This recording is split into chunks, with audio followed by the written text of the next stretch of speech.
Hello friends and welcome back to my channel again. দিনটা ভীষণ ভালো ছিল, সানি ছিল।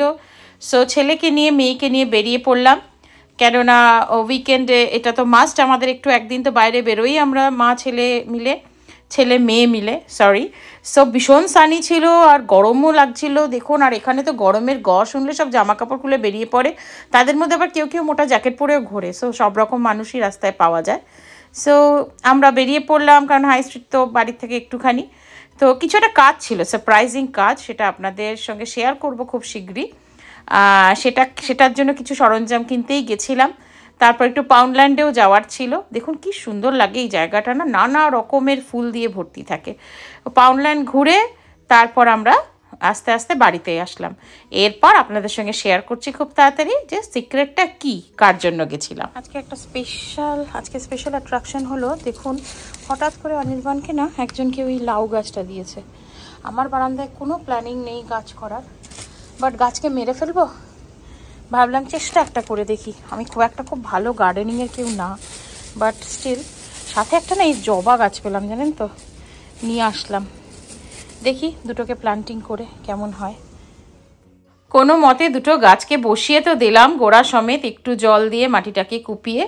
এই শুরু হলো আমার প্রথম বাড়িতে একটু চাষবাসের চেষ্টা। দেখি সাকার হই কি না। ভালোই তো লাগে গ্রিনারি চারিদিকে, খারাপ কি লাগে বলুন। চেষ্টা করে দেখছি কেমন হয়।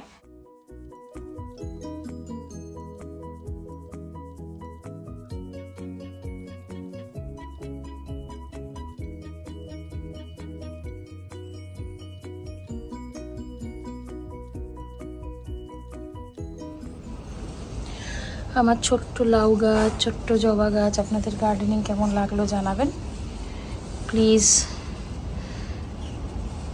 জাস্ট চেষ্টা একটা শুরু করলাম, যদি ভালো হয় আরও করব।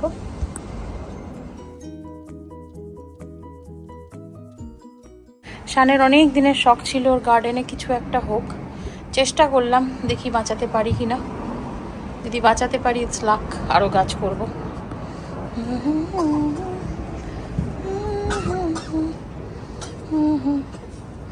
অনেক ঘোরাঘুরি গাছ পোতাপুতি হলো, এবার রান্নার পালা। ভাবলাম এমন কিছু করব যেটা দুবেলা হয়ে যায়। তো সয়াবিন আর ডিমকে সেদ্ধ বসিয়ে দিলাম। ভাবলাম সয়াবিন দিয়ে আর কিছু ভেজিটেবল দিয়ে পোলাও বানিয়ে ফেলবো। সো ঘি আর তেল দিয়ে তার মধ্যে জায়ফল, গোটা গরম মশলা, পেঁয়াজ দিয়ে ভেজে নিলাম একে একে। তার মধ্যে নুন, হলুদ গুঁড়ো, লঙ্কা গুঁড়ো, একটু রসুন বাটা সব কিছু দিয়ে ভালো করে নাড়াচাড়া করে নিলাম। তারপর একটু টমেটোও দিলাম, টমেটোর পেস্ট আমি দিয়েছি তার মধ্যে দিয়ে আরও ভালো করে নাড়াচাড়া করে আগে থেকে কেটে রাখা ডুমো করে ফুলকপি আলুগুলো আমি ছেড়ে দিলাম। আমার পটল নষ্ট হয়ে যাচ্ছে, আমি সেটাও দিয়ে দিয়েছি। ওটা অপশনাল, ওটা লাগে না, আমার নষ্ট করব তাই দিয়ে দিলাম। ঘরোয়া রান্না বলুন, সবই খাওয়া যায়। তো দিয়ে দিলাম, দিয়ে ভালো করে নাড়াচাড়া করে এবার ওর মধ্যে মিশিয়ে দেবো হচ্ছে সয়াবিনগুলো আগে থেকে সেদ্ধ করে রাখা ছিল। সয়াবিন দিয়ে আরও কিছুক্ষণ নাড়াচাড়া করলাম, কারণ এটা তো আর মাংস না যে দম লাগাবার দরকার হবে। এবার টুইস্ট হলো আজকের ম্যাগি মশলাটা আজকে আমার টুইস্ট ছিল, যে চেষ্টা করে দেখলাম যে কেমন হয়। এর মধ্যে একটু ডিম সেদ্ধটা দিয়ে আগেই করে রেখেছিলাম, দিয়ে তারপর ফাইনালি চালটা মিশিয়ে দিলাম। আমার প্রেশার কুকারে পোলাও বা বিরিয়ানি রান্নার পদ্ধতি হলো, 1 গ্লাস যদি চাল নেন তাহলে 1.5 glass of water and 2 city and the রান্না ইজ ডান। খুব সুবিধা হয় এই মাপটা যদি ফলো করেন। তো ফাইনালি চাল দিয়ে আরও কিছুক্ষণ একটু নাড়াচাড়া করে জল দিয়ে দিলাম। ওপর দিয়ে জাস্ট ঘি একটু ছড়িয়ে দিয়ে একটু নুন মিষ্টিটা দেখে নিলাম ঠিক আছে কিনা। তারপর প্রেশার কুকারটা আটকে দিলাম and waiting for the whistle.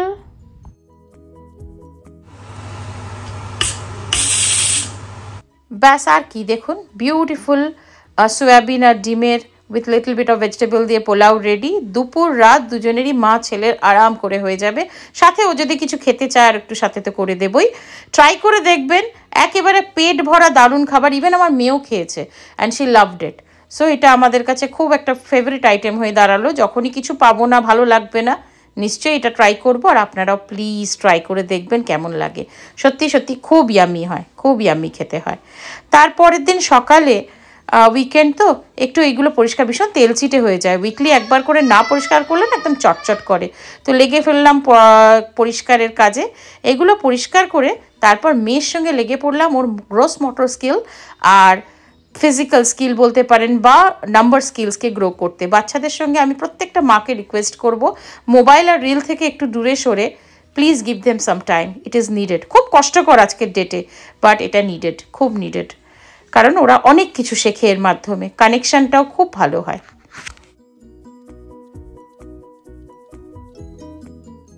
One, two, very good. 3, 4, not like that, like this. 5, very good. 6, 7, 8. Well done. আজকে একটু টুকটাক রান্নাই করলাম, ডাল ভাজা আর একটা ডিমের ঝোল, কিন্তু একটা স্পেশাল মেনু করলাম যেটা আমার মায়ের রেসিপি। মা এই স্টাইলে মা করেন বেগুন সুন্দরী, অনেকে অনেক স্টাইলে করে, আমি আমার মায়ের স্টাইলটা করলাম। বেগুন লম্বা করে কেটেও ভেজে নিতে পারেন। আমার মাকে সারা জীবন দেখেছি আমি বেগুনকে গোল গোল চাক করে ভেজে নেয়, তাই আমি নুন হলুদ মাখিয়ে বেগুনগুলোকে আগে ভালো করে চাক করে ভেজে নিলাম। আমি খুব তেল দিলাম না, আপনার চাইলে ডুবো তেলেও ভাজতে পারেন। বাঙালিদের তো বেগুন ভাজার সঙ্গে একটা মানে কানেকশান জুড়েই থাকে, সো এটা শেখানোর কিছু নেই কিভাবে ভাজা হবে। সো এগুলো ভেজে নিলাম। ইন দ্য মিন টাইম দইটাকে একটা আমার কাছে ফুল ফ্যাট ইয়োগার্ট থাকে সবসময়, ওটার মধ্যে সল্ট আর সুগার দিয়ে আমি একটু ফেটিয়ে নিলাম। আপনারা সুগারটা অপশনাল নাও দিতে পারেন, আমার ভালো লাগে টক মিষ্টি ঝাল, তাই আমি করলাম। এরপর শুরু হলো মেন মশলা। তেলের মধ্যে বাটা পেঁয়াজ দিয়ে দিলাম, তার মধ্যে নুন হলুদ লঙ্কা গুঁড়ো একটু টমেটো পিউরি আর একটু রসুন কুচিও দিতে পারেন, আমি পেস্ট দিলাম, দিয়ে ভালো করে নাড়াচাড়া করে তৈরি করে নিলাম একটা মশলা। এই মশলাটাই হবে বেগুনের ওপর মেন সাজানো। সো ডেকোরেশন ফার্স্ট শুরু করলাম ভাজাগুলোর উপর। ফার্স্ট এই মশলাটা যেটা বানিয়েছিলাম পেঁয়াজ রসুনের ওটা দিয়ে দিলাম। আমারটা একটুখানি এবড়ো থেবড়ো হচ্ছে, আপনারা প্রপার বেগুনের ওপর দিয়ে করবেন, that will look much beautiful. So ওটা উপর দিয়ে দেওয়া হলো। এর পরে স্তর আসবে যেটা, সেটা হচ্ছে যেটা দইটা ফেটিয়ে রেখেছিলাম না, সেই দইয়ের স্তরটা। আগেও বলেছি মিষ্টিটা অপশনাল, দিতেও পারেন নাও দিতে পারেন। আমি প্রচুর পরিমাণে দই দিলাম, আপনারা অল্পও দিতে পারেন, কারণ আমার দই আর ওই মশলার মিক্সচারটা দারুণ লাগে, সেই জন্য আমি একটু দই দিয়ে দিলাম বেশি করে। অ্যান্ড ফাইনালি এটার উপর যেটা ফাইনাল টাচ অফ ডেকোরেশন হবে সেটা হচ্ছে ধনেপাতা কুচি আর কাঁচা লঙ্কা কুচি। কাঁচা লঙ্কা কুচিটা অপশনাল, যারা ঝাল খেতে পারেন না তারা নাই বা দিলেন, কিন্তু তার উপর দিয়ে লঙ্কা কুচি মিষ্টি সব কিছু মিশিয়ে অসাধারণ হয়। দেখুন বেগুন সুন্দরী তৈরি। থ্যাংক ইউ মিমি ফর আমাকে এত সুন্দর একটা ডিশ শেখানোর জন্য। আর এটা রুটি দিয়ে বা ভাত দিয়ে দারুণ লাগে। আর সাবস্ক্রাইব মাই চ্যানেল। আবার দেখা হবে নতুন একটা ব্লগে নতুন কিছুর সাথে।